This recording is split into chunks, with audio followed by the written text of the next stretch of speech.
Hello everyone, আমি দীপচানি। আমার নতুন একটি ব্লগে তোমাদের সকলকে জানাই অনেক স্বাগত। তো সকালবেলা দেখো একদম ঝলমলে রৌদ্র উঠেছে। আগের দিন বলেছিলাম যে পরের দিন সকালে আমার অনেক কাছাকাছি আছে, তো সেগুলো কাছাকাছি শুরু করব। আর লালি বসে বসে হাই তুলছে, মানে তারও ঘুমটা এখনও কমপ্লিট হয়নি। আর এই বোতলগুলো ধুয়ে দিয়েছিলাম, আর এগুলোকে এখন একটু রোদে রেখে দিচ্ছি যাতে তাড়াতাড়ি শুকিয়ে যায়। এর মধ্যে আবার মশলা টশলাগুলো ঢেলে নিতে পারবো। আর বাইরের একটু দৃশ্য তোমাদের সাথে শেয়ার করলাম, কারণ এখন শরৎকাল, চারিদিকে একটা আলো আলো ব্যাপার, একটা মানে উৎসবের ব্যাপার। তো আকাশটা দেখলেই মনটা ছটফট করে ওঠে পুজোর জন্য। কিছুটা কিছুটা আবার মেঘলা আকাশও আসে। বর্ষা শেষ আর বর্ষার প্রথমটা কিন্তু এরকমই থাকে, মেঘলা মেঘলা, একটু রৌদ্র হয় এইরকম। তো দেখো এদিকে ওয়াশিং মেশিনে এসে বললাম যে পর্দা কাচবো, তো সেই পর্দাগুলো এদিকে কাচা হচ্ছে। আর এখন বানিয়ে নেবো, সকালবেলা চা খাবো, টিফিন করব। তো টিফিন বলতে তো আর কিছুই না, ওটসই তো খাই আমরা, তো তোমাদের তো এর আগেও শেয়ার করেছি। আর এখন কিছুটা দিন আবার ব্যস্ত হয়ে পড়বো। তো জানি না এই ভিডিওটা কবে যাবে। তো এটা বুধবার দিনের ভিডিও। তো মানে আজকে বুধবার দিনের ভিডিও। তো সেটা আমি এডিট করে পরে তোমাদের সাথে শেয়ার করব, দেখি কবে শেয়ার করতে পারি। মানে যদি এডিট হয়ে যায় তো তাহলে শেয়ার করে দিতে পারবো। আর যেহেতু এখন পুজোর সময়, আর পর্দা টর্দাগুলো মানে ময়লাও হয়েছিল, আর ভেবেইছিলাম পুজোর আগে তো ওটা কাঁচা ধোয়া করতেই হবে। আর আসলে আমার ধুলোতে এত অ্যালার্জি, এই পর্দাগুলো যখন খুলেছি তাতেই আমার অবস্থা খারাপ হয়ে গেছে, গলা ব্যথা, মাথা টাথা ঘুরছে। মানে আমি এই জন্য আলমারিও পরিষ্কার করতে পারি না, মানে আলমারি গুছালে আর আমাকে দেখতে হয় না, খালি মাথা ঘোরে এমন অবস্থা হয়। তো যাই হোক, এখন এই সকালবেলা উঠে চা বানিয়ে নিচ্ছি। আর তোমাদের সাথে ভিডিও শেষে একটা জিনিস শেয়ার করব। তো আমার তো এবছরে পুজোটা একদমই বলা যায় এরকম পুজো হয়তো কোনো বছরই হয়নি। হ্যাঁ, কোভিডের বছরটা বলা যায় যে একদমই বাজে কেটেছে, তো সেরকম একটা ব্যাপার। তো দেখো ঘরটারগুলো সব মুছে টুছে পরিষ্কার করে নিয়েছি, তো কাজ বাজেই ব্যস্ত রয়েছি। আর আজকে ওয়াশিং মেশিনটা চালিয়ে ঘরটাকে ধুয়ে দিয়েছি। ওয়াশিং মেশিনের পাইপটা না বাইরে বার করিনি, নালায় বার করিনি, ওইটাই ঘরের মধ্যে দিয়ে দিতে সাবান জল হয়ে গেছে, আবার ভালো জল দিয়ে পরিষ্কার করে নিয়েছি। আর এই যে দুজনে মিলে একটু ওটস খেয়ে নিচ্ছি। আর ওই যে ঘরের কাজকর্ম নিয়েও কদিন ধরে ব্যস্ত রয়েছি। আসলে জামা কাপড় কদিন রেখে দিলেই পুরো ধুলো ধুলো হয়ে যায়। তো আমাকে যে কটা নাইটি পরতে দেখো প্রতিদিন ধোয়া কাচা হচ্ছে, সেগুলো একরকম। আবার যেগুলো একটু তুলে রাখি আলনাতেই রয়েছে, হয়তো দিন 15 হয়তো পরা হয়নি, সেই নাইটিগুলো আমি ইউজ করতে পারি না, ওগুলোকে ধুলে তারপর পরতে পারবো, এইরকম অবস্থা। তো ওই জন্য যেখানে যা পারছি, এখন রৌদ্রটা আছে বলে। আর বর্ষার শেষে জানি না কেন জামা কাপড় থেকেও একটা যেন বাজে গন্ধ আসে, ওই জন্যই মানে বলে ভাদ্র মাসে জামা কাপড় রৌদ্রে দেওয়া। কিন্তু আমি তো পারি না, আমি শীতকালে তবুও রৌদ্রে দিই, কারণ ভাদ্র মাসে একটা ভ্যাপসা গরমের মধ্যে জামা কাপড় রোদে দেওয়া, ওতেই অর্ধেক শরীর ক্লান্ত হয়ে যায়। তো মাসকাবারি নয়, মাসের কিছু জিনিসপত্র আনা হয়েছে। আর আমাদের না এখন ডালটা খাওয়া হয় না, তাই জন্য ডালটা আমাদের ঘরে এখন আনাই হয় না। তো ভাবলাম যে নিয়ে আসি, আসলে তোমাদের সাথে শেয়ার করি।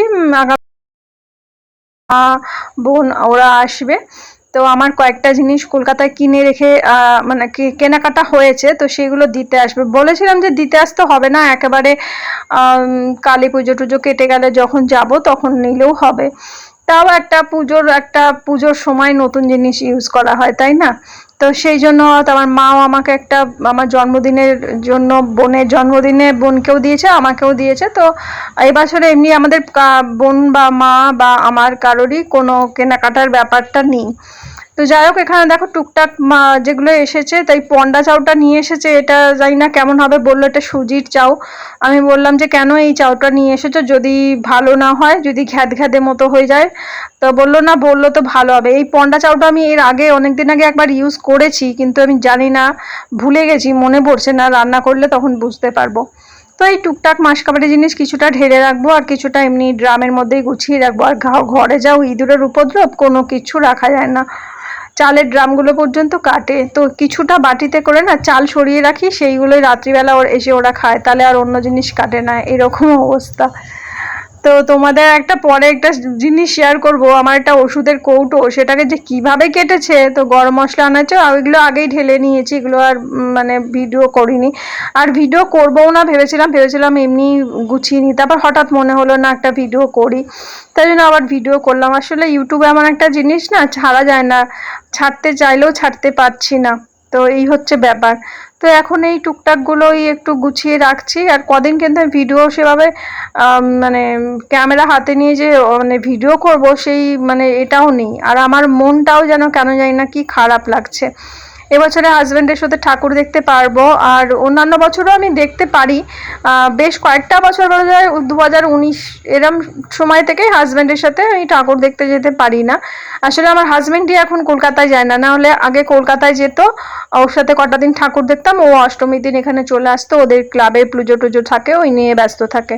কিন্তু আর ও এখন গাড়ি জার্নি করতে পারে না। আর পুজোর সময় গাড়িতে ভীষণ ভিড় হয়, আর মানে কলকাতা থেকে আসা যাওয়াটা না খুব একটা চাপের হয়ে যায়। বিশেষ করে ডায়মন্ড হারবারে এত জ্যাম হয়, ভীষণ পরিমাণে কষ্ট হয়। একবার আমি ওলা বুক করেও এসেছি, মানে মারাত্মক অবস্থা। দিনের বেলা এসেছি, দিন বলতে কি দাও তবু দুপুরবেলা মানে 11টা 11:30 এরকম রাস্তা পুরো বন্ধ করে দিয়েছে এইরকম। তো দেখো আজকে বলেছিলাম রান্না বান্নার চাপ নেব না, তো সেই জন্য দেখো আলু সেদ্ধ ভাত রান্না হবে আর কুমড়ো সেদ্ধ করব।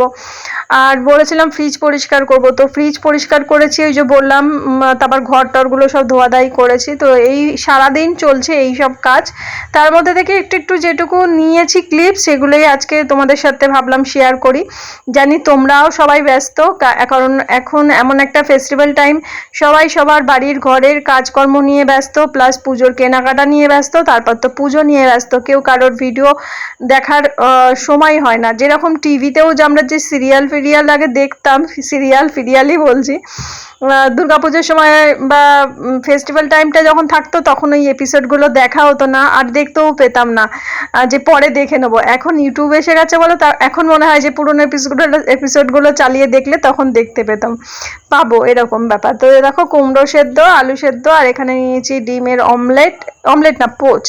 আর এটা হচ্ছে সন্ধ্যাবেলা প্রচন্ড পরিমাণে খিদে পেয়েছে, তো একটা ডিম মানে সেদ্ধ ঠিক না, ওটা পোচ মানে ওয়াটার পোচ করে তার মধ্যে ম্যাগিটা দিয়ে ওটা আমি এখন খেয়ে নিচ্ছি। কারণ খাওয়ার পরেও অনেকগুলো কাজ ছিল ঘরে, তো সেই জন্য এটা নিয়ে বসেছি। আর সবার শেষে তোমাদেরকে একটা আমার জামা শেয়ার করব। আসলে কলকাতা থেকে যখন এসেছি তখনই জামাটা নিয়ে এসেছি, সেটা এতদিন ব্যাগবন্দি ছিল, আজকেই জল ধোয়া মানে জল কাচা মতো করে নিয়েছি। কারণ ওই যে বলি যে ধুলো পরার আগে না করলে, এই যে দেখো জামাটা এখনো আয়রন করা হয়নি, আয়রন করে নিলে ব্যাস নিশ্চিন্ত। পুজোটা আমি শুধু এই জামাটাই পরবো। তো আমার মানে এটা আমার বোনই আমাকে দিয়েছে। আর আমার হাজব্যান্ডও বলছে যে কেনাকাটার করার কথা, এলাম না এখন কেনাকাটা কোনো কিছু করা হবে না। সেই জন্য বলা যায় পুজোটা এবারে একটু চিটিং করলাম পুজোটাকে একটু কম খরচা দিয়ে চালাচ্ছি। তো আর এখানে থাকলে তো আমাকে বেশি জামা কাপড় লাগবেও না, একটা দিনই হয়তো পুজোতে ওই একটা দিনই হয়তো বেরোবো। দিদি প্রতি বছর বলে থাকা হয় না, এবছরটা থাকবো।